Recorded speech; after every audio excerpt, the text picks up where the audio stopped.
Bakit natin dapat binibigay lahat ng papuri at pagpasalamat sa Diyos sa bawat tagumpay natin sa buhay? Pag-usapan po natin yan sa devotion natin na ito.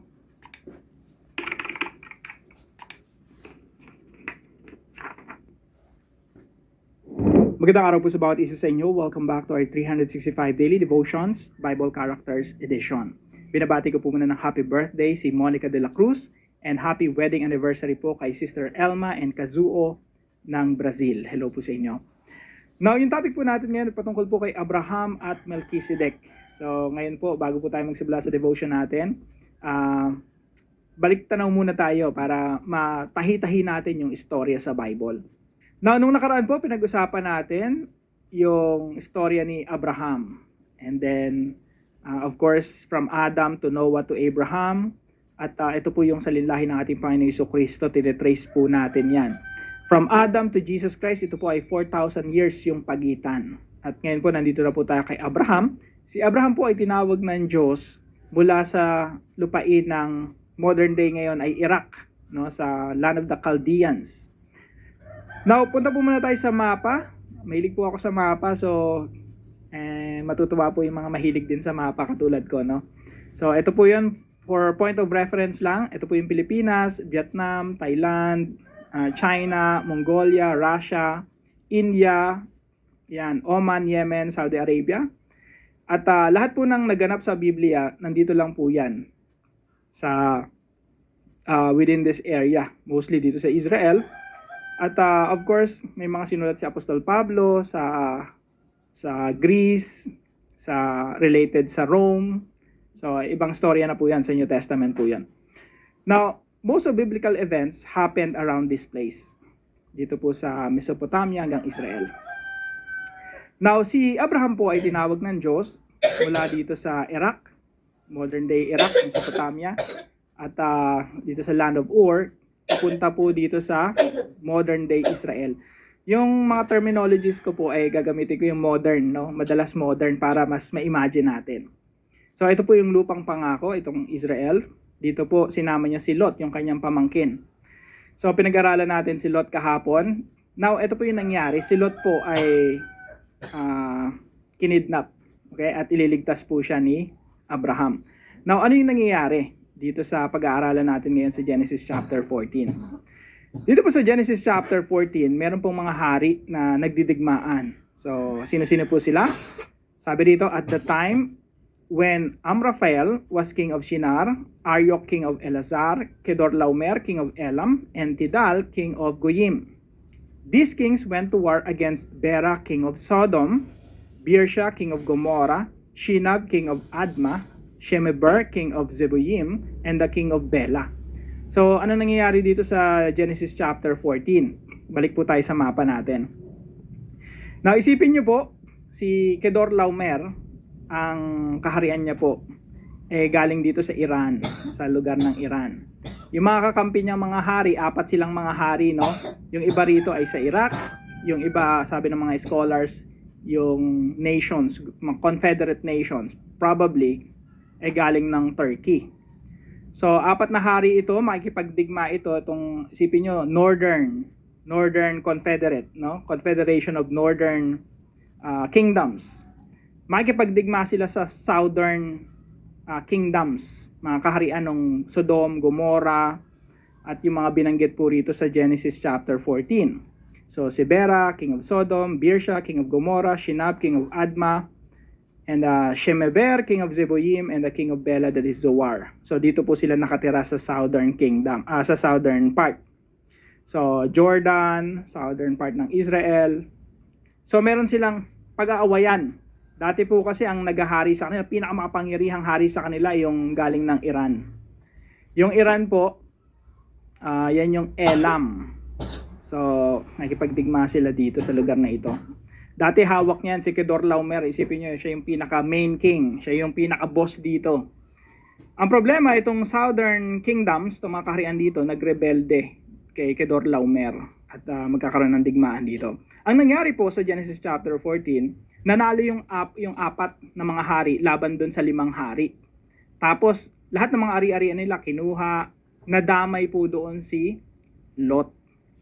Now, itong si Lot po, kinidnap ng hari ni Kedorlaomer at hinabol ni Abraham. Si Abraham po, nakatira siya sa medyo liblib na lugar, tahimik, tapos meron din siyang alay, magkakapatid, si Mamre, Eshcol, Aner.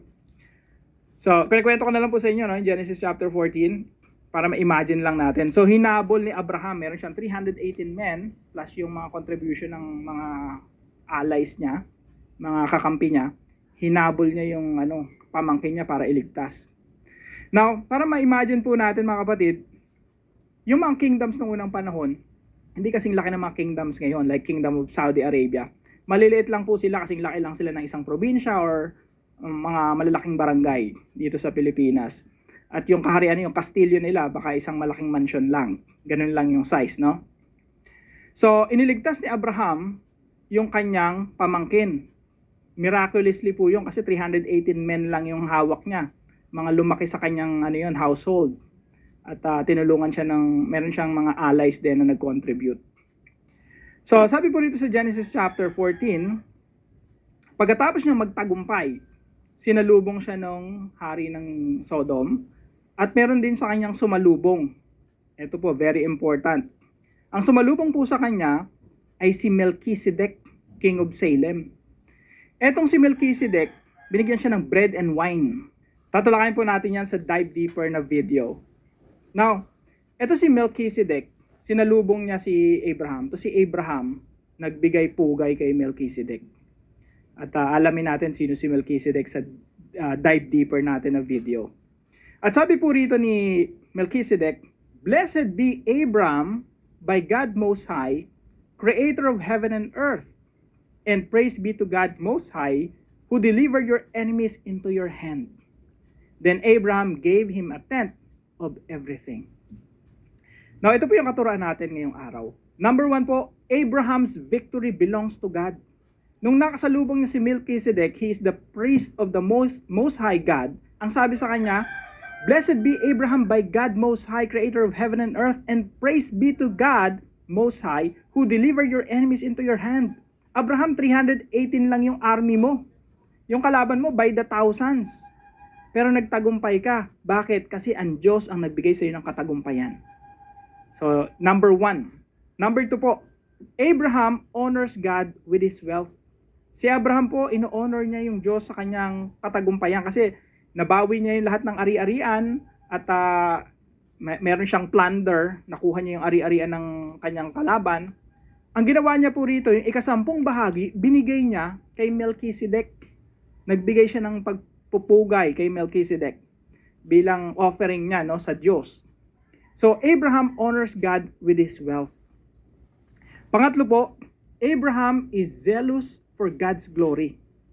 Now, sabi nung mga hari sa kanya, yung ibang hari sa kanya, "Abraham, total, natalo mo naman yung mga kalaban natin.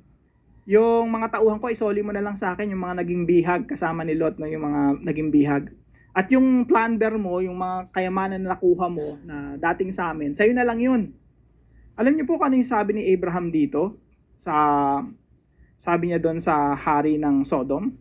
"But Abraham said to the king of Sodom, with raised hand I have sworn an oath to the Lord God Most High, Creator of heaven and earth. I will accept nothing belonging to you, not even a thread or strap of sandal, so that you will never able to say, I made Abraham rich."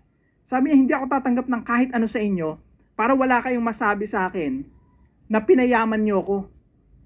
So napakagandang patotoo ni Abraham na ayaw ni Abraham na yung glory mapupunta doon sa ibang hari. Kung naging mayaman si Abraham, it's because of God. Kaya napakaganda po ng makaturuan natin ngayon. Medyo mabilis lang pero nag-gets natin yung attitude ni Abraham patungkol sa glory of God. Number 1, tinuturo ng ating pinag-aaralan na ngayon na ang tagumpay galing yan sa Diyos. Abraham's victory belongs to God. Number 2, Abraham honors God with his wealth. Dahil lahat ng tagumpay, lahat ng nasamsam niyang kayamanan, galing to sa Diyos kasi si Lord ang nagpatagumpay sa kanya. Now, I'm giving my tenth. Ibibigay ko yung ikapu. I-honor ko si God with my wealth. Yun po yung ginawa ni Abraham. At pangatlo po, Abraham is zealous for God's glory. Ayaw niyang mapunta yung glory sa ibang tao kung yumaman man siya, umunlad man siya sa buhay. Gusto niyang sabihin, Lord, kayong nagpayaman sa akin, kayo nagpaunlad sa akin, kayo nagbigay ng tagumpay sa akin. All glory belongs to God. And I hope lahat po tayo passionate para sa glory ng Diyos. Wala tayong glory na ibibigay sa sarili, wala tayong glory na ibibigay sa ibang tao. All glory belongs to God. Kaya po yung application natin ngayong araw, number 1, give glory to God alone. Magbigay tayo ng kapurihan sa Diyos lamang. Sa lahat ng tagumpay, lahat ng mga blessings na natatanggap natin, lahat ng mga yung achievement natin sa buhay, mga nakamtan natin, narating natin, lahat ibigay natin yung glory sa Panginoon. Kasi lahat ng tagumpay na meron tayo, ang Diyos ang may kagagawa nun. Siya yung nandun behind the scene at siya yung nagpapatagumpay sa atin. Siya yung nagbibigay sa atin ng success, ng productivity. Siya yung nagbibigay ng blessing sa atin. So, give glory to God alone. And number 2 po, give glory to God through faithful giving. Mga kapatid, simpleng principle lang sa Biblia. Bago ka makapagbigay pabalik sa Diyos, i-bless ka muna ni Lord. Simpleng principle lang. Hindi ka naman makapagbigay sa Diyos kung hindi ka muna niya binigyan eh. Kaya napakahalaga mga kapatid, na lahat ng meron tayo, i-honor natin si Lord with our wealth. Unang-una, galing lahat yan sa Panginoon. Lahat ng victory natin, lahat ng success natin, lahat ng productivity natin, galing sa Diyos. At kung meron man tayong na kamtan or na obtain na kayamanan dito sa lupa, let's honor the Lord. Kung paano si Abraham nagbigay ng 10 bahagi kay Melchizedek. So, we have to do it faithfully. Hindi ko po sinasabing magbigay tayo ng tithe. Ang tinuturo ko po ay sacrificial giving. Mas malaki pa po sa tithing yon, no? Yung sacrificially, yung may kurot sa puso, yung talagang mahalaga sa iyo, binibigay mo sa Panginoon, hindi yung tira-tira lang natin. So, give glory to God through faithful giving. And number 3 po, give glory to God for all His blessings.